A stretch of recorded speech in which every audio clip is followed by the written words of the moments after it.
ਇਹ ਪਹਿਲਾ ਅੰਦੋਲਨ ਹੈ ਜਿਹਨੇ ਸਰਕਾਰ ਨੂੰ ਇਹ ਮਜਬੂਰ ਕੀਤਾ ਕਿ ਉਹ ਗੱਲ ਕਰੇ। ਸਰਕਾਰ ਨੂੰ ਇਹ ਲੱਗਿਆ ਸੀ ਕਿ 26 ਤੋਂ ਬਾਅਦ ਅਸੀਂ ਸਕਸੈਸਫੁਲ ਹੋ ਜਾਾਂਗੇ, ਪਰ ਉਹ ਸਕਸੈਸਫੁਲ ਨਹੀਂ ਹੋਈ। ਹਰਿਆਣੇ ਦੇ ਵਿੱਚ ਜਾ ਕੇ ਤੁਸੀਂ ਰੈਲੀ ਤੱਕ ਚੀਫ ਮਿਨਿਸਟਰ ਨਹੀਂ ਕਰ ਸਕਦਾ ਤੇ ਖੇਤੀ ਕਾਨੂੰਨਾਂ ਦਾ ਅਸਰ ਨਹੀਂ ਹੈ ਤਾਂ ਫਿਰ ਕੀ ਅਸਰ। ਗੱਲ ਚੱਲ ਰਹੀ ਹੈ ਖੇਤੀ ਕਾਨੂੰਨਾਂ ਦੀ। ਖੇਤੀ ਕਾਨੂੰਨ ਦੇ ਜਿਹੜੇ ਵੰਡਿਆ ਗਿਆ ਅੰਦੋਲਨ ਦਿੱਲੀ ਦੇ ਵਿੱਚ ਜਿੱਥੇ ਪੱਧਰ ਤੇ ਪਹੁੰਚ ਗਿਆ, ਉੱਥੇ ਜਿਹੜੀ ਲੜਾਈ ਹੈਗੀ ਹੈ ਇਹ ਇਕੱਲੀ ਹੁਣ ਮੁਜ਼ਾਹਰੇ ਕਰਕੇ ਨਹੀਂ ਹੋਣੀ। ਇਹਦੇ ਪਿੱਛੇ ਆਪਾਂ ਨੂੰ ਜਿਹੜੀ ਸੋਚ ਹੈਗੀ ਹੈ, ਸਮਝ ਹੈਗੀ ਹੈ, ਜਿਹੜੀ ਬੁੱਧੀ ਹੈਗੀ ਹੈ, ਵਿਵੇਕ ਹੈ, ਉਹਦਾ ਵੀ ਇਸਤੇਮਾਲ ਕਰਨਾ ਪੈਣਾ ਹੈ। ਅਸੀਂ ਅੱਜ ਖੇਤੀ ਕਾਨੂੰਨਾਂ ਬਾਰੇ ਖਾਸ ਤੌਰ ਤੇ ਗੱਲ ਕਰਨ ਵਾਸਤੇ ਸੀਨੀਅਰ ਪੱਤਰਕਾਰ ਹਮੀਰ ਸਿੰਘ ਜੀ ਨਾਲ ਗੱਲ ਕਰਾਂਗੇ। ਅਸੀਂ ਹਮੀਰ ਸਿੰਘ ਜੀ, ਤੁਹਾਡਾ ਅਸੀਂ ਸਵਾਗਤ ਕਰਦੇ ਹਾਂ ਦਾ ਖਾਲਿਸ ਟੀਵੀ ਤੇ। ਜੀ ਸ਼ੁਕਰੀਆ।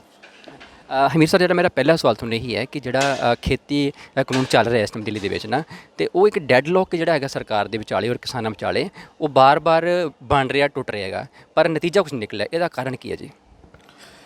ਮੈਨੂੰ ਲੱਗਦਾ ਕਿ ਇਹਦਾ ਕਾਰਨ ਇਹ ਹੈ ਕਿ ਇੱਕ ਤਾਂ ਅਸਲ 'ਚ ਲੜਾਈ ਕਿਸਾਨਾਂ ਦੀ ਕਾਫੀ ਇਕੱਲੀ ਸਰਕਾਰ ਨਾਲ ਨਹੀਂ ਬਚੀ, ਉਹ ਕਾਰਪੋਰੇਟ ਐਗਰੀਕਲਚਰ ਦੇ ਇੱਕ ਮਾਡਲ ਨਾਲ ਬਚੀ ਹੋਈ ਹੈ। ਖੇਤੀ ਦਾ ਇੱਕ ਮਾਡਲ ਹੈ ਜੀ, ਉਹ ਮਾਡਲ ਵਰਲਡ ਵਿਆਪੀ ਹੈ, ਇਕੱਲਾ ਸਾਡੀ ਸਰਕਾਰ ਦਾ ਨਹੀਂ ਹੈ। ਇਸੇ ਕਰਕੇ ਸਰਕਾਰ ਦੀ IMF, ਵਰਲਡ ਬੈਂਕ ਉਹ ਸਪੋਰਟ ਕਰ ਰਹੀ ਹੈ ਵੀ ਇਹ ਸੁਧਾਰ ਠੀਕ ਨੇ, ਐਵੇਂ ਕਰਨਾ ਚਾਹੀਦਾ।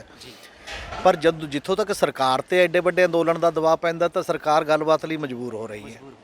ਤੇ ਇਦੋਂ ਪਹਿਲਾਂ ਪਰ ਸਰਕਾਰ ਦਾ ਜੇ ਨਜ਼ਰੀਆ ਦੇਖੀਏ 2014 ਤੋਂ ਲੈ ਕੇ ਜਿੰਨੇ ਵੀ ਅੰਦੋਲਨ ਹੋਏ, ਚਾਹੇ ਕੋਈ ਵੀ ਉਹਨਾਂ ਨੇ ਫੈਸਲਾ ਲਿਆ, ਉਹਦੇ ਤੇ ਕਾਇਮ ਰਹੀ, ਬਲਕਿ ਆਪਣੇ ਪ੍ਰਚਾਰ ਤੰਤਰ ਰਾਹੀਂ ਉਹਨੇ ਇਹ ਸਾਬਤ ਕਰਤਾ ਕਿ ਚਾਹੇ ਉਹ ਗਲਤ ਫੈਸਲਾ ਵੀ ਸੀ ਵੀ ਇਹ ਸਹੀ ਹੈ। ਇਹ ਪਹਿਲਾ ਅੰਦੋਲਨ ਹੈ ਜਿਹਨੇ ਸਰਕਾਰ ਨੂੰ ਇਹ ਮਜਬੂਰ ਕੀਤਾ ਕਿ ਉਹ ਗੱਲ ਕਰੇ। ਇਸੇ ਕਰਕੇ ਸਰਕਾਰ ਦਾ ਇੱਕ ਨਜ਼ਰੀਆ ਸੀ ਕਿ ਇਸ ਅੰਦੋਲਨ ਨੂੰ ਪੰਜਾਬ ਦਾ ਕਿਹਾ ਜਾਏ। ਤੁਸੀਂ ਪਾਰਲੀਮੈਂਟ 'ਚ ਵੀ ਦੇਖਿਆ ਹੋਣਾ, ਮੰਤਰੀ ਜਿਹੜੇ ਨੇ ਉਹ ਇਹੀ ਕਹਿ ਰਹੇ ਨੇ, ਖੇਤੀ ਮੰਤਰੀ ਨਰਿੰਦਰ ਤੋਮਰ, ਵੀ ਇਹ ਪੰਜਾਬ ਦਾ ਅੰਦੋਲਨ ਹੈ।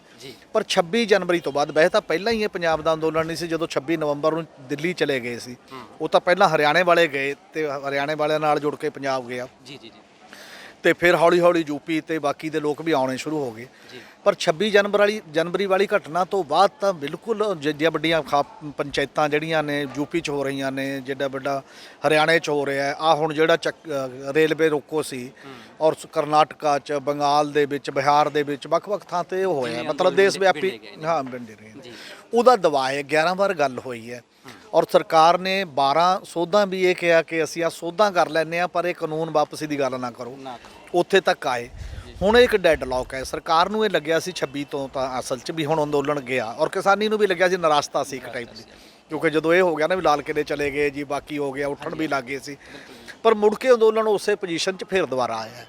ਇਸੇ ਕਰਕੇ ਬਾਰ-ਬਾਰ ਸਰਕਾਰ ਇਹ ਤਾਂ ਨਹੀਂ ਕਹਿ ਰਹੀ ਅਸੀਂ ਗੱਲ ਨਹੀਂ ਕਰਾਂਗੇ, ਕਹਿੰਦੇ ਨੇ ਗੱਲ ਤਾਂ ਕਰਾਂਗੇ, ਪਰ ਅਜੇ ਪਹਿਲ ਕਦਮੀ ਨਹੀਂ ਹੋ ਰਹੀ। ਕੁਝ ਦਿਨ ਲੱਗਣਗੇ, ਮੇਰੇ ਖਿਆਲ ਗੱਲ ਦੁਬਾਰਾ ਸ਼ੁਰੂ ਹੋਏਗੀ। ਬਿਨਾਂ ਐ ਤਾਂ ਡੈਡਲੌਕ ਲੰਮਾ, ਪਹਿਲਾਂ ਵੀ 25 ਦਿਨ ਡੈਡਲੌਕ ਹੋ ਗਏ ਸੀ, ਇੱਕ ਵਾਰ ਵਿੱਚੋਂ ਚੱਲਿਆ ਸੀ, ਪਰ ਦੁਬਾਰਾ ਫਿਰ ਸ਼ੁਰੂ ਹੋ ਗਈ। ਤੁਹਾਡੀ ਗੱਲ ਟੋਕਰਿਆਂ ਵਿੱਚ ਹੀ ਨਾ, ਡੈਡਲੌਕ ਦਾ ਮਤਲਬ ਇਹ ਹੈ ਕਿ ਵਿੱਚ NI ਆ ਜਾਂਦਾ, ਮੁੱਦਾ ਆ ਜਾਂਦਾ, ਵਿੱਚ ਟਰੈਕਟਰ ਦਾ ਜਿਹੜਾ ਸਾਰਾ ਮਸਲਾ ਚੱਲ ਪਿਆ ਨਾ, ਤੇ ਉਸ ਤੋਂ ਬਾਅਦ ਫਿਰ ਹੁਣ ਮੈਂ ਕਹਿੰਦਾ ਕਿ ਆ ਜਿਹੜੀਆਂ ਕੀਮਤਾਂ ਵੱਧ ਰਹੀਆਂ, ਕਿ ਤੇਲ ਪਾਣੀ ਦੀਆਂ ਕੀਮਤਾਂ ਵੱਧ ਰਹੀਆਂ ਨੇ, ਉਹਦੇ ਵਿੱਚ ਵੀ ਪੈਟਰੋਲ ਦਾ ਡੀਜ਼ਲ ਪੈਟਰੋਲ ਦੇ ਜਿਹੜੇ ਰੇਟ ਵੱਧ ਗਏ ਨੇ, ਉਹ ਕਿਤੇ ਬਣਾਇਆ ਤਾਂ ਨਹੀਂ ਜਾ ਰਿਹਾ ਡੈਡਲੌਕ? ਇੱਦਾਂ ਨਹੀਂ ਲੱਗਦਾ ਕਿ ਸਰਕਾਰ ਬਣਾ ਰਹੀ ਹੈ? ਨਹੀਂ, ਮੈਨੂੰ ਲੱਗਦਾ ਸਗੋਂ ਇਹ ਤਾਂ ਸਰਕਾਰ ਦੇ ਖਿਲਾਫ ਹੀ ਜਾਣਗੇ। ਦੇਖੋ, ਪੈਟਰੋਲ ਤੇ ਡੀਜ਼ਲ ਜਿੰਨਾ ਵੱਧ ਰਿਹਾ ਹੈ, ਇਹ ਆਮ ਲੋਕਾਂ ਤੇ ਵੀ ਬਹੁਤ ਵੱਡਾ ਅਸਰ ਪਾ ਰਿਹਾ ਨਾ, ਮਹਿੰਗਾਈ ਦੇ ਰੂਪ ਦੇ ਵਿੱਚ। ਖਾਸ ਤੌਰ ਤੇ ਖੇਤੀ ਤੇ ਵੀ ਉਦੋਂ ਜ਼ਿਆਦਾ। ਜਿਵੇਂ ਪੰਜਾਬ ਦੀ ਮੈਂ ਗੱਲ ਕਰਾਂ ਕਿ ਜਿਹੜਾ ਡੀਜ਼ਲ ਦੀ ਟੋਟਲ ਖਪਤ ਹੈ ਪੰਜਾਬ 'ਚ, ਤੇ ਲਗਭਗ 35 ਲੱਖ ਕਿਲੋਲੀਟਰ ਹੈ, ਉਹ 'ਚੋਂ 11 ਲੱਖ ਕਿਲੋਲੀਟਰ ਡੀਜ਼ਲ ਖੇਤੀ 'ਚ ਪੰਜਾਬ 'ਚ ਖਪਤ ਹੁੰਦਾ ਹੈ। ਤੇ ਜੇ ਹੁਣ ਡੀਜ਼ਲ ਰੋਜ਼ ਵਧਾਈ ਜਾ ਰਹੇ ਹੋ ਤਾਂ ਖੇਤੀ ਵਾਲਾ ਬੰਦਾ ਪਹਿਲਾਂ ਹੀ ਲੜਾਈ ਲੜ ਰਿਹਾ ਤੇ ਉਹਨੂੰ ਹੋਰ ਮਾਰ ਰਹੇ ਹੋ ਤੁਸੀਂ। ਈਵਨ ਟਰਾਂਸਪੋਰਟੇਸ਼ਨ ਤੇ ਖਰਚ ਹੁੰਦਾ ਹੈ, ਲੋਕਾਂ ਦੀ ਢੋਆਈ ਜਾਂ ਹੋਰ ਸਾਰੇ ਕੁਝ ਤੇ ਫਰਕ ਪਏਗਾ। ਉਹ ਤਾਂ ਸਗੋਂ ਉਲਟਾ ਖੜਾ ਹੋਏਗਾ ਸਰਕਾਰ ਦੇ ਖਿਲਾਫ, ਇੱਕ ਨਵਾਂ ਅੰਦੋਲਨ ਸ਼ੁਰੂ ਹੋਣ ਦੀ ਵੀ ਸੰਭਾਵਨਾ ਬਣੀ ਰਹਿੰਦੀ ਹੈ।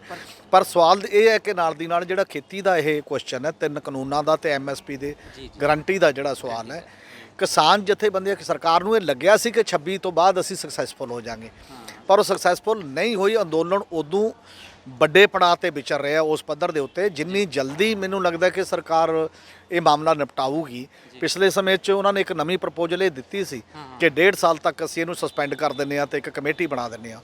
ਔਰ ਇਹ ਵੀ ਅੱਜ ਕੱਲ੍ਹ ਸੁਣਿਆ ਜਾ ਰਿਹਾ ਕਿ ਸਰਕਾਰ ਇੱਕ ਕਾਨੂੰਨ ਕੋਈ ਵੀ ਵਿਡਰਾ ਕਰਨ ਲਈ ਵੀ ਤਿਆਰ ਹੈ, ਬਾਕੀ ਤੇ ਕਮੇਟੀ ਬਣਾਉਣ ਲਈ ਤਿਆਰ ਹੈ। ਇਹੋ ਜਿਹੀ ਪ੍ਰਪੋਜ਼ਲ ਵੀ ਸੁਣੀ ਜਾ ਰਹੀ ਹੈ ਉਸ ਗਲਿਆਰੇ 'ਚੋਂ। ਪਰ ਮੈਨੂੰ ਲੱਗਦਾ ਕਿ ਉਧਰ ਜਾਣਾ ਹੀ ਪਏਗਾ, ਹੋਰ ਉਹਦੇ ਤੋਂ ਬਿਨਾਂ ਇਲਾਜ ਨਹੀਂ ਹੈ। ਜਿਵੇਂ ਸਰਕਾਰ ਦੀ ਦੁਨੀਆ ਪੱਧਰ ਤੇ ਵੀ ਬਦਨਾਮੀ ਅੱਜ ਕੱਲ੍ਹ ਹੋ ਹੀ ਰਹੀ ਹੈ, ਸਾਰੀ ਦੁਨੀਆ 'ਚ ਗੱਲ ਹੋ ਰਹੀ ਹੈ, ਸਰਕਾਰ ਦੇ ਆਪਣੇ ਐਕਸ਼ਨਾਂ ਕਰਕੇ ਹੀ ਹੋ ਰਹੀ ਹੈ। ਆਹੀ NIA ਤੇ UAPA। ਕੱਲ੍ਹ ਉਹ ਕੁੜੀ ਦਿਸ਼ਾ ਨੇ ਕਿਹਾ, ਉਹ ਕਹਿੰਦੀ ਹੈ ਵੀ ਜੇ ਗੱਲ ਡੈਸੈਂਟ ਪ੍ਰਗਟ ਕਰਨਾ ਹੀ, ਆਪਣੀ ਰਾਏ ਕਿਸਾਨਾਂ ਦੇ ਸੰਘਰਸ਼ ਦੇ ਹੱਕ ਦੇ ਵਿੱਚ ਇੱਕ ਗੱਲ ਕਹਿਣੀ ਦੇਸ਼ ਧਰੋਹੀ ਹੈ, ਤਾਂ ਮੈਨੂੰ ਅੰਦਰ ਹੀ ਰਹਿਣ ਦਿਓ।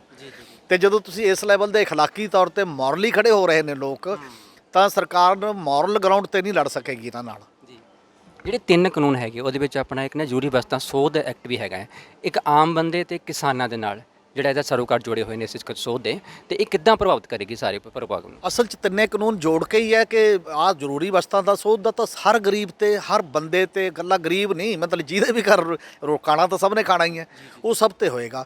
ਹੁਣ ਤੱਕ ਇਹ ਸੀ ਕਿ ਤੁਸੀਂ ਆਹ ਜਿਹੜੀਆਂ 13-14 ਵਸਤਾਂ ਸੀ ਜ਼ਰੂਰੀ, ਜਿਹੜਾ ਬੰਦੇ ਦੀ ਜ਼ਿੰਦਗੀ ਲਈ ਬਹੁਤ ਜ਼ਰੂਰੀ ਨੇ, ਉਹਦੀ ਸਟੋਰੇਜ ਨਹੀਂ ਸੀ ਇੱਕ ਖਾਸ ਅਮਾਊਂਟ ਤੋਂ ਵੱਧ ਕਰ ਸਕਦੇ, ਤੇ ਜੇ ਸਟੋਰੇਜ ਕੋਈ ਕਰਦਾ ਸੀ ਉਹਨੂੰ ਕਾਲਾ ਬਾਜ਼ਾਰੀ ਕਿਹਾ ਜਾਂਦਾ ਸੀ। ਗਵਰਨਮੈਂਟ ਰੇਡ ਕਰਦੀ ਸੀ ਤੇ ਉਹਦੇ ਸਟੋਰਾਂ 'ਚੋਂ ਮਾਰਕੀਟ 'ਚ ਲਿਆਉਂਦੀ ਸੀ ਤਾਂ ਕਿ ਮਹਿੰਗਾਈ ਇੱਕ ਹੱਦ ਤੋਂ ਟੱਪੇ ਨਾ। ਪਰ ਜਦ ਹੁਣ ਤੁਸੀਂ ਇਹ ਫੈਸਲਾ ਕਰਤਾ ਕਿ ਲਿਮਟ ਨਹੀਂ ਲਾਈ, ਕੋਈ ਲਿਮਟ ਬੰਦ ਕਰਤੀ ਪੂਰੀ ਤਰ੍ਹਾਂ, ਔਰ ਉਹਦੇ ਨਾਲ ਫਿਰ ਇਹ ਹੋਏਗਾ ਕਿ ਇੱਕ ਇੱਕ ਕਾਰਪੋਰੇਟ ਘਰਾਣੇ ਕੋਲ ਐਡੀ ਐਡੀ ਹੈਸੀਅਤ ਹੈ ਕਿ ਸਾਡੇ ਦੇਸ਼ ਦਾ ਟੋਟਲ ਅਨਾਜ ਖਰੀਦਣ ਦੀ ਹੈਸੀਅਤ ਰੱਖਦਾ। ਕੱਲ੍ਹ ਨੂੰ ਉਹਨੇ ਖਰੀਦ ਲਿਆ, ਉਹ ਕਹੂ ਇਹ ਮੇਰਾ, ਮੈਂ ਜਦ ਮਰਜੀ ਮਾਰਕੀਟ 'ਚ ਭੇਜਾਂ, ਜਦ ਮਰਜੀ ਨਹੀਂ ਭੇਜਾਂ, ਤਾਂ ਕਾਨੂੰਨ ਉਹਦੇ ਨਾਲ ਖੜ ਗਿਆ। ਪਹਿਲਾਂ ਕਾਨੂੰਨ ਉਹਦੇ ਨਾਲ ਨਹੀਂ ਸੀ ਖੜਾ, ਤੇ ਉਹ ਆਟੋਮੈਟਿਕਲੀ ਡਬਲ ਮਹਿੰਗਾਈ ਹੋ ਜਾਏਗੀ, ਤਾਂ ਕਿੰਨੇ ਹੀ ਲੋਕਾਂ ਦੇ ਤਾਂ ਬਜਟ ਵਿਗੜ ਜਾਣਗੇ। ਈਵਨ ਮਿਡਲ ਕਲਾਸ ਦੇ ਬਜਟ ਵੀ ਵਿਗੜ ਜਾਣਗੇ, ਗਰੀਬ ਦੀ ਤਾਂ ਰੋਟੀ ਉਹ ਛੁੱਟ ਜਾਊਗੀ ਜਿਸ ਪੱਧਰ ਤੇ ਛੁੱਟੂਗੀ। ਇਹ ਬਹੁਤ ਵੱਡਾ ਖਦਸ਼ਾ ਹੈ।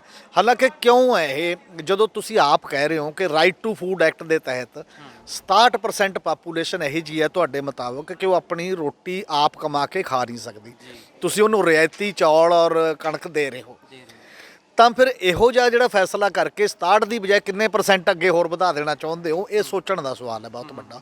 ਮਤਲਬ ਖੇਤੀ ਕੇਵਲ ਮੁਨਾਫੇ ਲਈ ਨਹੀਂ, ਖੇਤੀ ਲੋਕਾਂ ਦੀ ਜ਼ਿੰਦਗੀ ਜਿਉਣ ਲਈ ਜ਼ਰੂਰੀ ਹੈ। ਇਹਦੇ 'ਚੋਂ ਇੱਕ ਫੈਸਲਾ ਕਰਨਾ ਪਏਗਾ ਕਿ ਖੇਤੀ ਕਾਰਾਂ, ਮੋਟਰਸਾਈਕਲਾਂ, ਬਾਕੀ ਚੀਜ਼ਾਂ ਦੀ ਤਰ੍ਹਾਂ ਵਿਕਣੀ ਚਾਹੀਦੀ ਹੈ ਉਹਦੀ ਫਸਲ, ਜਾਂ ਲੋਕਾਂ ਦੀ ਅਨਾਜ ਢਿੱਡ ਭਰਨ ਦੇ ਲਈ, ਲੋਕਾਂ ਨੂੰ ਜਿਉਂਦੇ ਰਹਿਣ ਲਈ। ਇਹ ਸਰਕਾਰ ਨੇ ਖੇਤੀ ਤੇ ਵੀ ਉਹੀ ਇੰਡਸਟਰੀ ਵਾਲਾ ਰੂਲ ਲਾਗੂ ਕਰਨਾ ਸ਼ੁਰੂ ਕਰਤਾ ਅਸਲ 'ਚ, ਜਿਹੜਾ ਕਿ ਖਤਰਨਾਕ ਹੈ ਆਉਣ ਵਾਲੇ ਦਿਨਾਂ ਦੇ ਵਿੱਚ। ਪਰ ਬਾਰ-ਬਾਰ ਸਰਕਾਰ ਦਾ ਇੱਕੋ ਰੋਲ ਹੈ ਕਿ ਇਹਦੇ ਨਾਲ ਕਾਰਪੋਰੇਟ ਦਾ ਕੋਈ ਲੈਣ ਦੇਣ ਨਹੀਂ ਹੈ, ਜਾਂ ਆਪਾਂ ਲੋਕਾਂ ਬਾਰੇ, ਕਿਸਾਨਾਂ ਦੇ ਭਲਾ ਕਰਨ ਵਾਸਤੇ ਅਸੀਂ ਕਰ ਰਹੇ ਸਾਰਾ ਕੁਝ ਨਾ। ਕਿੱਥੇ ਗੱਲ ਫਸ ਰਹੀ ਹੈ ਕਿ ਸਰਕਾਰ ਨਹੀਂ ਸਮਝਾ ਪਾ ਰਹੀ ਜਾਂ ਕਿਸਾਨ ਜਥੇਬੰਦੀ ਆਪਣੀ ਗੱਲ ਨਹੀਂ ਰੱਖ ਪਾ ਰਹੇ? ਨਹੀਂ, ਕਾਰਪੋਰੇਟ ਦਾ ਲੈਣਾ ਦੇਣਾ ਕਿਉਂ ਨਹੀਂ, ਤੁਸੀਂ ਕਾਹਦੇ ਲਈ? ਸਰਕਾਰ ਤਾਂ ਇਹੀ ਕਹਿ ਰਹੀ ਹੈ, ਮੋਦੀ ਸਾਹਿਬ ਨੇ ਕੱਲ੍ਹ ਵੀ ਕਿਹਾ ਕਿ ਜੀ ਪ੍ਰਾਈਵੇਟ ਪੂੰਜੀ ਤੋਂ ਬਿਨਾਂ ਕੰਮ ਨਹੀਂ ਚੱਲੂਗਾ, ਪ੍ਰਾਈਵੇਟ ਆਉਣਾ ਹੀ ਚਾਹੀਦਾ, ਪ੍ਰਾਈਵੇਟ ਆਉਣਾ ਚਾਹੀਦਾ। ਪ੍ਰਾਈਵੇਟ ਤਾਂ ਪ੍ਰਾਈਵੇਟ ਹੀ ਹੈ, ਜਿਹੜੇ ਲੋਕ ਖੇਤੀ ਕਰਦੇ ਨੇ ਉਹ ਪ੍ਰਾਈਵੇਟ ਕਰ ਰਹੇ ਨੇ, ਉਹਨਾਂ ਦੇ ਆਪਣੇ ਖੇਤ ਨੇ ਆਪਣਾ। ਪ੍ਰਾਈਵੇਟ ਦਾ ਸਵਾਲ ਨਹੀਂ ਕਰਨਾ, ਸਵਾਲ ਪ੍ਰਾਈਵੇਟ ਦੇ ਵਿੱਚ ਕਾਰਪੋਰੇਟ ਦਾ। ਹੁਣ ਜੇ ਪ੍ਰਾਈਵੇਟ ਦੁਕਾਨਦਾਰ ਨੇ, ਦੁਕਾਨਾਂ ਕਰ ਰਹੇ ਨੇ, ਔਰ ਮਾਲ ਖੋਲ੍ਹਦੇ ਹੋ ਤੁਸੀਂ, ਮਾਲ ਨੂੰ ਸਭ ਕੁਝ ਰਿਆਇਤ ਦਿੰਦੇ ਹੋ, ਤਾਂ ਵਾਲਮਾਰਟ ਦਾ ਇੱਕ ਤਜਰਬਾ 50 ਸਾਲਾਂ ਦਾ ਕਿ ਜਿੱਥੇ ਕਿਤੇ ਇੱਕ ਮਾਲ ਜਿਵੇਂ ਐਲਾਂਤੇ ਖੁੱਲ੍ਹ ਗਈ ਹੈ, ਉਹ 1700 ਦੁਕਾਨ ਉਜੜਦੀ ਹੈ ਉਹਦੇ ਨਾਲ। ਇੱਕ ਦੁਨੀਆ ਦਾ ਸਰਵੇ ਹੈ ਤੁਹਾਡੇ ਸਾਹਮਣੇ, ਉਹਨੂੰ ਸੁਠਲਾ ਥੋੜੀ ਸਕਦੇ ਹੋ। 17 ਸੈਕਟਰ 'ਚ ਗਾਉਂ ਪੈਂਦੇ ਨੇ ਜਦੋਂ ਦਾ ਐਲਾਂਤੇ ਖੁੱਲ੍ਹੇ ਹੈ, ਔਰ ਕਿੰਨੇ ਸ਼ੋਅਰੂਮ ਵਿਕ ਗਏ, ਕਿੰਨੇ ਉਧਰ ਸ਼ਿਫਟ ਹੋ ਗਏ, ਜਿਹਦੀ ਤਾਂ ਕਪੈਸਿਟੀ ਆ ਉਹ ਤਾਂ ਸ਼ਿਫਟ ਕਰ ਲਿਆ ਉੱਥੇ, ਬਾਕੀ ਕੀ ਕਰੇ। ਇਸ ਕਰਕੇ ਇਕੱਲਾ ਉੱਥੇ ਨਹੀਂ, ਉੱਥੋਂ ਹੁੰਦਾ ਹੋਇਆ ਹੁਣ ਇਹ ਖੇਤੀ ਤੱਕ ਆ ਗਿਆ, ਅੱਗੇ ਚੱਲਦਾ ਖੇਤੀ ਵਾਲੀ, ਕਿਉਂਕਿ ਆਬਾਦੀ ਬਹੁਤ ਵੱਡੀ ਹੈ। ਇੱਕ ਤਾਂ ਲਗਭਗ 14.5 ਕਰੋੜ ਕਿਸਾਨ ਹੈ, 5 ਮੈਂਬਰਾਂ ਦਾ ਇੱਕ ਪਰਿਵਾਰ ਲਓ ਤਾਂ 70 ਕਰੋੜ ਆਬਾਦੀ ਹੈ, ਤੇ 70 ਕਰੋੜ ਆਬਾਦੀ ਕਿੱਧਰ ਜਾਊਗੀ ਫਿਰ ਇਹ ਤੋਂ ਬਾਅਦ ਜੇ ਕਾਰਪੋਰੇਟ ਨੇ ਖੇਤੀ ਕਰਨੀ ਆ ਕੇ। ਮਾਲ ਤਾਂ ਚਲੋ ਫਿਰ ਵੀ ਕੋਈ ਨਾ ਕੋਈ ਇੱਧਰ ਤੁਸੀਂ, ਹਾਲਾਂਕਿ ਤੰਗ ਤਾਂ ਉਹ ਵੀ ਨੇ ਸਾਰੇ ਲੋਕ, ਰੁਜ਼ਗਾਰ ਕਿਤੇ ਹੈ ਨਹੀਂ। ਹੋਰ ਰੁਜ਼ਗਾਰ ਤਾਂ ਹੁਣ IT 'ਚ ਵੀ ਖਤਮ ਹੋ ਰਿਹਾ, ਰੁਜ਼ਗਾਰ ਦੇ ਵਸੀਲੇ ਬਾਕੀ ਵੀ ਖਤਮ ਹੋ ਰਹੇ ਨੇ, ਤੇ ਜੇ ਖੇਤੀ 'ਚੋਂ ਵੀ ਬੰਦੇ ਕੱਢਤੇ ਉਹ ਵੀ ਇਸੇ ਮੰਡੀ 'ਚ ਆਉਣਗੇ ਫਿਰ ਰੁਜ਼ਗਾਰ ਮੰਗਣ ਲਈ, ਤਾਂ ਦੂਜੇ ਜਿਨ੍ਹਾਂ ਨੂੰ ਮਾੜਾ ਮੋਟਾ ਰੁਜ਼ਗਾਰ ਮਿਲਦਾ ਤਾਂ ਉਹ ਵੀ ਠੱਪ ਹੋ ਜਾਊਗਾ।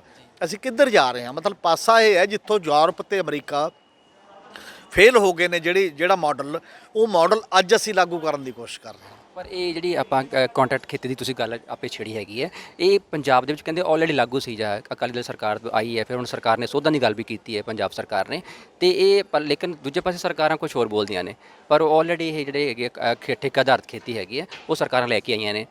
ਨਹੀਂ, ਉਹ ਗਲਤ ਬੋਲ ਰਹੇ ਨੇ, ਪਾਰਲੀਮੈਂਟ 'ਚ ਝੂਠ ਬੋਲਿਆ ਜਾ ਰਿਹਾ। 2013 ਦਾ ਐਕਟ ਬਣਾਇਆ ਅਕਾਲੀ ਸਰਕਾਰ ਨੇ, ਬਿਲਕੁਲ ਬਣਾਇਆ ਕੰਟਰੈਕਟ ਫਾਰਮ, ਪਰ ਉਹ ਨੋਟੀਫਾਈ ਨਹੀਂ ਹੋਇਆ, ਕਿਤੇ ਲਾਗੂ ਨਹੀਂ। ਜਿਹੜੀ ਚੀਜ਼ ਕੋਈ ਲਾਗੂ ਹੀ ਨਹੀਂ ਹੋਈ ਤਾਂ ਉਹਦਾ ਪ੍ਰਭਾਵ ਤੁਸੀਂ ਕਿਵੇਂ ਬਾਰ-ਬਾਰ ਦੱਸ ਸਕਦੇ ਹੋ ਉੱਥੇ ਲਾਗੂ ਹੈ, ਉੱਥੇ ਐਕਟ ਹੈ। ਨੋਟੀਫਿਕੇਸ਼ਨ ਤੋਂ ਪਹਿਲਾਂ 2013 ਤੋਂ ਬਾਅਦ 100 ਰੁਪਏ ਦੀ ਵੀ ਕਿਤੇ ਕੰਟਰੈਕਟ ਫਾਰਮਿੰਗ ਉਹਦੇ ਤਹਿਤ ਹੋਈ ਹੈ, ਉਸ ਕਾਨੂੰਨ ਦੇ ਤਹਿਤ ਨਹੀਂ ਹੋਈ, ਕਿਉਂਕਿ ਇੱਥੇ ਉਹਦਾ ਵੀ ਵਿਰੋਧ ਹੋਇਆ। ਇੱਥੇ ਵਿਰੋਧ ਹੋਇਆ, ਉਹਨਾਂ ਨੇ ਬਣਾ ਤਾਂ ਦਿੱਤਾ ਉਦੋਂ ਕਰਕੇ, ਉਹਨਾਂ ਨੇ ਵੀ ਕਰਾਇਆ ਸੀ ਅੰਬਾਨੀਆਂ ਦਾ ਇੱਥੇ ਫੰਕਸ਼ਨ ਮੋਹਾਲੀ ਦੇ ਵਿੱਚ ਜਦੋਂ ਕਾਰਪੋਰੇਟ ਬਣਾਏ ਸੀ, ਉਦੋਂ ਤੱਤੇ ਕਰਕੇ ਇੱਕ ਕਾਨੂੰਨ ਬਣਾਤਾ। ਪਰ ਜਦੋਂ ਉਹਨੇ ਦੇਖਿਆ ਕਿ ਲੋਕ ਰਿਵੋਲਟ ਕਰ ਰਹੇ ਨੇ, ਪੋਲੀਟੀਕਲ ਕਾਸਟ ਵੱਡੀ ਹੈ, ਤਾਂ ਨੋਟੀਫਾਈ ਨਹੀਂ ਕੀਤਾ। ਤੇ ਉਹਦਾ ਫਿਰ ਵੀ ਫਰਕ ਹੈ, ਦੋ ਕਾਨੂੰਨਾਂ ਦਾ। ਜੇ ਉਹ ਲਾਗੂ ਵੀ ਹੋ ਜਾਂਦਾ, ਉਹ 'ਚ ਸਟੇਟ ਬਿਲਕੁਲ ਸ਼ਾਮਲ ਹੈ, ਕੰਟਰੈਕਟ ਦੇ ਵਿੱਚ ਸਟੇਟ ਜ਼ਿੰਮੇਵਾਰੀ ਲੈ ਰਹੀ ਹੈ, ਸਟੇਟ ਲੈਵਲ ਦਾ ਕਮਿਸ਼ਨ ਬਣਨਾ ਹੈ, ਉਹ ਸਾਰੀਆਂ ਚੀਜ਼ਾਂ ਸੀ, ਉਹ ਕੁਝ ਨਹੀਂ ਹੋਇਆ, ਇਸ ਕਰਕੇ ਲਾਗੂ ਨਹੀਂ ਹੋਇਆ। ਪਰ ਇਹ ਤਾਂ ਬਿਲਕੁਲ ਕਾਰਪੋਰੇਟ ਤੇ ਇੱਕ ਸਧਾਰਨ ਕਿਸਾਨ 'ਚ ਕੰਟਰੈਕਟ ਆਉਂਦੇ ਨੇ ਨਾ, ਸਟੇਟ ਵਿੱਚ ਹੈ ਹੀ ਨਹੀਂ। ਜਾਂ ਤਾਂ ਇਹ ਹੁੰਦਾ ਕਿ ਸਟੇਟ ਇਹ ਕਹੇ ਕਿ ਮੈਂ ਆ ਕੰਟਰੈਕਟ ਦੇ ਵਿੱਚ, ਜੇ ਉਹ ਭੱਜ ਗਿਆ ਮੈਂ ਤੇਰਾ ਦਊਂ ਜੋ ਵੀ ਮੁੱਲ ਹੋਏਗਾ, ਗਰੰਟੀ ਮੈਂ ਲੈਂਦਾ। ਸਟੇਟ ਗਰੰਟੀ ਤੋਂ ਹੀ ਭੱਜੇਗੀ ਕਿਤੇ ਵੀ ਤਾਂ ਫਿਰ ਆਮ ਸਧਾਰਨ ਬੰਦੇ ਨੂੰ ਕੌਣ ਪੁੱਛਦਾ? ਤੇ ਹੁਣ ਤੁਸੀਂ ਦੇਖਿਆ ਨਗਰ ਨਿਗਮ ਕੌਂਸਲ ਚੋਣਾਂ ਹੋ ਕੇ ਹਟੀਆਂ ਨੇ ਨਾ, ਤੇ ਬੀਜੇਪੀ ਦਾ ਕੀ ਹਾਲ ਹੋਇਆ ਇਸੇ ਪਰ, ਲੇਕਿਨ ਡਰ ਨਹੀਂ ਹੈ ਕੋਈ ਵੀ ਬਿਲਕੁਲ ਉਹਨਾਂ ਦੇ ਮੰਤਰੀਆਂ ਦੇ ਵਿੱਚ। ਹੁਣ ਵੀ ਨਰਿੰਦਰ ਤੋਮਰ ਦਾ ਬਿਆਨ ਨਹੀਂ ਆਇਆ ਕਿ ਸਾਡਾ ਜਿਹੜਾ ਇਹ ਮਸਲਾ ਸੀਗਾ ਇਹ ਅਕਾਲੀ ਦਲ ਨਾਲ ਟੁੱਟਣ ਦਾ ਸੀਗਾ, ਨਾ ਕਿ ਸਾਨੂੰ ਖੇਤੀ ਕਾਨੂੰਨਾਂ ਦਾ ਕਰਕੇ ਕੋਈ ਨੁਕਸਾਨ ਹੋਇਆ ਪੰਜਾਬ 'ਚ। ਇਹਨੂੰ ਕਿੱਦਾਂ ਦੇਖਦੇ ਹੋ ਤੁਸੀਂ? ਨਹੀਂ, ਪਹਿਲੀ ਗੱਲ ਤਾਂ ਉਹ ਤਾਂ ਕਹਿਣ ਦਾ ਕੋਈ ਮਤਲਬ ਨਹੀਂ। ਜੇ ਅਕਾਲੀ ਦਲ ਨਾਲੋਂ ਵੀ ਕਿਉਂ ਟੁੱਟਿਆ ਗੱਠਜੋੜ, ਉਹ ਵੀ ਖੇਤੀ ਕਾਨੂੰਨ ਨੇ, ਨਹੀਂ ਤਾਂ ਕਾਸੇ ਲਈ ਨਹੀਂ। ਤੁਸੀਂ ਹਰਿਆਣੇ 'ਚ 3 ਮੇਅਰ ਦੀਆਂ ਚੋਣਾਂ ਹੋਈਆਂ ਸੀ, ਅੰਬਾਲੇ ਦੀ, ਪੰਚਕੂਲਾ ਦੀ ਤੇ ਜਮਨਾ ਨਗਰ ਦੀ, ਜਿੱਥੇ ਵੀ ਉੱਥੇ ਤੁਸੀਂ 2 ਹਾਰ ਗਏ। ਤੁਸੀਂ ਮੰਨਿਆ ਕਿ ਖੇਤੀ ਕਾਨੂੰਨਾਂ ਦਾ ਅਸਰ ਹੈ ਹਰਿਆਣੇ ਦੇ ਵਿੱਚ? ਹਰਿਆਣੇ ਦੇ ਵਿੱਚ ਜਾ ਕੇ ਤੁਸੀਂ ਰੈਲੀ ਤੱਕ ਚੀਫ ਮਿਨਿਸਟਰ ਨਹੀਂ ਕਰ ਸਕਦਾ ਤੇ ਖੇਤੀ ਕਾਨੂੰਨਾਂ ਦਾ ਅਸਰ ਨਹੀਂ ਹੈ ਤਾਂ ਫਿਰ ਕੀ ਅਸਰ ਹੈ? ਯੂਪੀ ਦੇ ਵਿੱਚ ਐਡੀਆਂ ਪੰਚਾਇਤਾਂ ਹੋ ਰਹੀਆਂ ਨੇ, ਬਾਕੀ ਜਗ੍ਹਾ ਐਡਾ, ਜੇ ਤੁਸੀਂ ਨਾ ਮੰਨਣਾ ਤਾਂ ਕਿਸੇ ਦਾ ਡੈਮੋਕ੍ਰੈਟਿਕ ਰਾਈਟ ਹੈ, ਨਾ ਮੰਨੋ ਉਹ ਅਲੱਗ ਕੁਐਸਚਨ ਹੈ। ਪਰ ਸਵਾਲ ਆ, ਅਸਰ ਤਾਂ ਪੈ ਰਿਹਾ। ਜਿਹੜੇ ਜਿਵੇਂ ਪ੍ਰਧਾਨ ਮੰਤਰੀ ਦੀ ਬਾਡੀ ਲੈਂਗੁਏਜ ਪਾਰਲੀਮੈਂਟ ਦੇ ਵਿੱਚ ਸੀ, ਜਿਵੇਂ ਮੰਤਰੀ ਦੀ, ਉਹ ਸਭ ਦੱਸਦਾ ਹੀ ਹੈ ਕਿ ਅੰਡਰ ਪ੍ਰੈਸ਼ਰ ਤਾਂ ਤੁਸੀਂ ਹੋ, ਬਿਨਾਂ ਪ੍ਰੈਸ਼ਰ ਤਾਂ ਨਹੀਂ ਕੰਮ ਚੱਲਦਾ। ਔਰ ਬਲਕਿ ਜੇ ਤੁਸੀਂ ਇਹ ਵੀ ਕਹੀ ਜਾਓ ਸਾਡੇ ਤੇ ਅਸਰ ਨਹੀਂ ਤਾਂ ਇਹਦਾ ਮਤਲਬ ਜਮਹੂਰੀਅਤ ਦੇ ਵਿੱਚ ਇਹ ਤਾਂ ਐਡਾ ਵੱਡਾ ਦਾਇਰਾ, ਲੱਖਾਂ ਕਿਸਾਨ ਬੈਠੇ ਨੇ। ਜੇ ਕੋਈ ਬਹੁਤ ਛੋਟਾ ਜਿਹਾ ਵਰਗ ਆਪਣੀਆਂ ਮੰਗਾਂ ਲਈ ਕੱਲ੍ਹ ਨੂੰ ਉੱਠੂਗਾ, ਜਿਹਦੇ ਕੋਲ ਬੰਦੇ ਹੀ 500 1000 ਹੋਊਗਾ, ਉਹਦੀ ਤਾਂ ਫਿਰ ਕੋਈ ਨਹੀਂ ਸੁਣੂਗਾ। ਉਹ ਕਹਿੰਦਾ ਮੇਰੇ ਤਾਂ ਵੋਟ ਤੇ ਅਸਰ ਨਹੀਂ ਹੈ, ਇਸ ਲਈ ਮੈਂ ਇਹਨਾਂ ਦੀ ਸੁਣੂਗਾ ਨਹੀਂ। ਇਹ ਕਿਹੜਾ ਡੈਮੋਕ੍ਰੇਸੀ ਹੈ? ਡੈਮੋਕ੍ਰੇਸੀ 'ਚ ਇਹ ਕਿਹਾ ਜਾਂਦਾ ਜੇ 2 ਬੰਦੇ ਵੀ ਪਰੇਸ਼ਾਨ ਨੇ, ਪ੍ਰਸ਼ਾਸਨ ਔਰ ਸਰਕਾਰਾਂ ਇੰਨੀਆਂ ਸੈਂਸਿਟਿਵ ਹੋਣੀਆਂ ਚਾਹੀਦੀਆਂ ਨੇ, ਉਹਦੀ ਗੱਲ ਸੁਣੇ ਤੇ ਉਹਨੂੰ ਪੂਰਾ ਕਰੇ। ਤੁਸੀਂ ਸੈਂਸਿਟਿਵ ਦੀ ਗੱਲ ਕੀਤੀ ਹੈ, ਰਾਜ ਸਭਾ ਦੇ ਵਿੱਚ, ਲੋਕ ਸਭਾ ਦੇ ਵਿੱਚ ਮੋਦੀ ਸਾਹਿਬ ਦਾ ਬਿਆਨ ਆ ਰਿਹਾ ਨਾ ਪ੍ਰਧਾਨ ਮੰਤਰੀ ਦਾ, ਉਹ ਪਰਿਜੀਵੀ ਜਾਂ ਅੰਦੋਲਨਜੀਵੀ ਬੋਲਦੇ ਨੇ ਨਾ, ਉਹਦੇ ਨਾਲ ਕੀ ਅਸਰ ਪੈਂਦਾ? ਆਉਣ ਵਾਲੀ ਜਨਰੇਸ਼ਨ 'ਤੇ ਕੀ ਅਸਰ ਪੈਂਦਾ? ਇਹ ਭਾਸ਼ਾ ਕਿਹੋ ਜਿਹੀ ਭਾਸ਼ਾ ਹੈਗੀ ਆ? ਅੱਜ ਭਾਸ਼ਾ ਦਿਵਸ ਵੀ ਹੈਗਾ, ਅਸੀਂ ਇਹਨੂੰ ਕਿੱਦਾਂ ਲਾਵਾਂਗੇ ਸਾਰਿਆਂ ਨੂੰ? ਨਹੀਂ, ਉਹਦੀ ਭਾਸ਼ਾ ਇਸ ਕਰਕੇ ਨਹੀਂ ਹੈ ਨਾ ਕਿ ਉਹ ਜਮਹੂਰੀਅਤ ਦੇ ਰਾਹੀਂ ਚੁਣੇ ਹੋਏ ਕਿਸੇ ਲੀਡਰ ਦੀ ਭਾਸ਼ਾ ਨਹੀਂ ਹੈ, ਕਿਸੇ ਇਹੋ ਜਿਹੇ ਬੰਦੇ ਦੀ ਹੈ ਜਿਹਨਾਂ ਐ ਵੀ ਮੈਨੂੰ ਤਾਂ ਜੱਦੀ ਪੁਸ਼ਤੀ ਮਿਲਿਆ, ਮੈਂ ਕੀ ਲੈਣਾ ਲੋਕਾਂ ਤੋਂ। ਉਹ ਇੱਕ ਭਾਸ਼ਾ ਹੋ ਸਕਦੀ ਹੈ, ਪਰ ਡੈਮੋਕ੍ਰੇਸੀ 'ਚ ਇਹ ਭਾਸ਼ਾ, ਇਹ ਸ਼ਬਦਾਵਲੀ ਜਾਂ ਸਾਡੇ ਸੰਵਿਧਾਨ ਦੇ ਦਾਇਰੇ ਦੇ ਵਿੱਚ ਆਉਣ ਵਾਲੀ ਜਿਹੜੀ ਸ਼ਬਦਾਵਲੀ ਹੈ ਉਹ ਨਹੀਂ ਹੈ ਠੀਕ। ਉਹ ਤੋਂ ਗੁਰੇਜ਼ ਕਰਨਾ ਚਾਹੀਦਾ। ਇਹ ਸਗੋਂ ਲੋਕਾਂ ਨੂੰ ਇਰੀਟੇਟ ਕਰਦੀ ਹੈ। ਔਰ ਜਿਹੜੇ ਸ਼ਾਂਤਮਈ ਐਡਾ ਵੱਡਾ ਅੰਦੋਲਨ ਹੈ, ਕੱਲ੍ਹ ਨੂੰ ਤੁਸੀਂ ਉਕਸਾਉਂਦੇ ਹੋ ਬੰਦਿਆਂ ਨੂੰ, ਉਹ ਉਕਸਾ ਕੇ ਫਿਰ ਕਰੂ ਜਦ ਥਕਾ ਦੋਗੇ 6 ਮਹੀਨੇ ਗੱਲ ਨਹੀਂ ਸੁਣੋਗੇ ਤਾਂ ਉਹਦੇ 'ਚੋਂ ਕੁਝ ਬੰਦੇ ਇਹੋ ਜਿਹੇ ਤਿਆਰ ਹੋ ਸਕਦੇ ਨੇ ਔਰ ਹੋ ਜਾਂਦੇ ਨੇ ਬੜੀ ਵਾਰ ਵੀ, ਯਾਰ ਐਂ ਤਾਂ ਕੋਈ ਸੁਣਦਾ ਨਹੀਂ, ਚਲੋ ਆਪਾਂ ਹਥਿਆਰਬੰਦੀ ਉਹ ਕਰ ਲਓ। ਤੁਸੀਂ ਕੀ ਕਰਾ ਰਹੇ ਹੋ? ਲੋਕਾਂ ਨੂੰ ਕਿੱਧਰ ਤੋਰ ਰਹੇ ਹੋ? ਬਾਰ-ਬਾਰ ਉਹਨਾਂ ਨੂੰ ਹਤਾਸ਼ ਕਰਕੇ। ਇਹਨਾਂ ਦੀ ਕਦਰ ਕਰੋ, ਕਦਰ ਕਰਕੇ ਗੱਲ ਕਰੋ। ਗੱਲ ਕਰਕੇ ਜਾਂ ਤਾਂ ਲੌਜੀਕਲ ਗੱਲ ਦੁਨੀਆ ਦੇ ਸਾਹਮਣੇ ਡਿਬੇਟ ਕਰ ਲਓ ਟੀਵੀ ਚੈਨਲ ਤੇ ਕਿਸਾਨ ਲੀਡਰਾਂ ਨਾਲ, ਜੇ ਤੁਹਾਨੂੰ ਲੱਗਦਾ ਕਿ ਇਹਦੇ 'ਚ ਕੁਝ ਨਹੀਂ ਹੈ। ਪਬਲਿਕਲੀ ਤੁਸੀਂ ਕਹੋ ਆਹ ਦੂਰਦਰਸ਼ਨ ਹੈ, ਇੱਥੇ ਕਿਸਾਨ ਲੀਡਰ ਬੈਠਣਗੇ, ਜਿਹੜੀ ਤੁਹਾਡੀ ਮੀਟਿੰਗ ਹੈ ਲਾਈਵ ਹੋਏਗੀ, ਦੁਨੀਆ ਦੇਖ ਲੇਗੀ ਕਿਹਦੀ ਗੱਲ 'ਚ ਵਜਨ ਹੈ, ਇਹ ਕਰ ਲਓ। ਤੁਸੀਂ ਇਹ ਗੱਲ ਬੜੀ ਅੱਛੀ ਕੀਤੀ ਹੈ। ਮੁੱਕਦੇ ਮੇਰਾ ਸਵਾਲ ਇਹੀ ਹੈ ਤੁਹਾਡੇ ਨਾਲ ਕਿ ਸ਼ਾਂਤਮਈ ਅੰਦੋਲਨ ਚੱਲਿਆ ਹੁਣ ਤੱਕ ਨਾ ਸੈਂਟਰ ਦੇ ਵਿੱਚ ਨਾ, ਬੁੱਧੀਜੀਵੀ ਵਰਗ ਜਿਹੜਾ ਤੁਹਾਡੇ ਵਰਗੇ ਲੋਕ ਨੇ, ਸੀਨੀਅਰ ਪੱਤਰਕਾਰ ਨੇ, ਜਾਂ ਜਿਹੜੇ ਲੋਕ ਇਸ ਖੇਤੀ ਕਾਨੂੰਨਾਂ ਨੂੰ ਚੰਗੀ ਤਰ੍ਹਾਂ ਜਾਣਦੇ ਨੇ, ਉਹ ਇੱਕ ਚੰਗਾ ਮੈਸੇਜ ਦੇ ਰਹੇ ਨੇ। ਤੁਸੀਂ ਕੀ ਮੈਸੇਜ ਦੇਣਾ ਚਾਹੁੰਦੇ ਹੋ ਕਿ ਸਰਕਾਰ ਨੂੰ, ਜੇ ਤੁਸੀਂ ਮੈਸੇਜ ਦੇਣਾ ਹੋਵੇ ਕਿ ਕਿਸ ਤਰ੍ਹਾਂ ਗੱਲ ਨੂੰ ਖਤਮ ਕੀਤਾ ਜਾਵੇ? ਨਹੀਂ, ਮੈਨੂੰ ਤਾਂ ਇਹੀ ਲੱਗਦਾ ਕਿ ਸਰਕਾਰਾਂ ਜਿੱਦ ਨਹੀਂ ਕਰਦੀਆਂ ਹੁੰਦੀਆਂ। ਜੇ ਜਮਹੂਰੀਅਤ ਦੇ ਵਿੱਚ ਇੱਕ ਬੜੇ ਵੱਡੇ ਸੈਕਸ਼ਨ ਲਈ ਤੁਸੀਂ ਕਾਨੂੰਨ ਬਣਾਏ ਨੇ, ਉਹ ਸੈਕਸ਼ਨ ਦਾ ਵੱਡਾ ਹਿੱਸਾ ਇਹ ਕਹਿੰਦਾ ਕਿ ਮੈਨੂੰ ਇਹ ਮਨਜ਼ੂਰ ਨਹੀਂ ਹੈ, ਤਾਂ ਤੁਸੀਂ ਉਹਨੂੰ ਵਾਪਸ ਲੈ ਲਓ। ਜਮਹੂਰੀਅਤ ਤਾਂ ਇਹੀ ਗੱਲ ਦੀ ਗੱਲ ਕਰਦੇ ਕਿ ਲੋਕਾਂ ਦੀ ਇੱਛਾ ਮੁਤਾਬਕ ਸਰਕਾਰ ਚੱਲਣੀ ਹੈ। ਕਿਹਾ ਜਾਂਦਾ ਜਮਹੂਰੀਅਤ ਜਿਹੜੀ ਹੈ, ਜਦੋਂ ਅਬਰਾਹਮ ਲਿੰਕਨ ਦੀ ਪਰਿਭਾਸ਼ਾ ਬਹੁਤ ਚੱਲਦੀ ਹੈ ਨਾ ਕਿ ਲੋਕਾਂ ਵੱਲੋਂ, ਲੋਕਾਂ ਦੀ, ਲੋਕਾਂ ਵਾਸਤੇ ਜਿਹੜੀ ਸਰਕਾਰ ਹੈ, ਉਹ ਜਮਹੂਰੀਅਤ ਕਹੀ ਜਾਂਦੀ ਹੈ। ਫਿਰ ਜੇ ਲੋਕਾਂ ਲਈ ਹੈ ਤੇ ਲੋਕ ਉਹਨੂੰ ਨਹੀਂ ਮੰਨ ਰਹੇ, ਤੁਸੀਂ ਉਹ ਕਾਨੂੰਨ ਨੂੰ ਵਾਪਸ ਲੈ ਕੇ ਵਾਹਵਾ ਖੱਟੋ।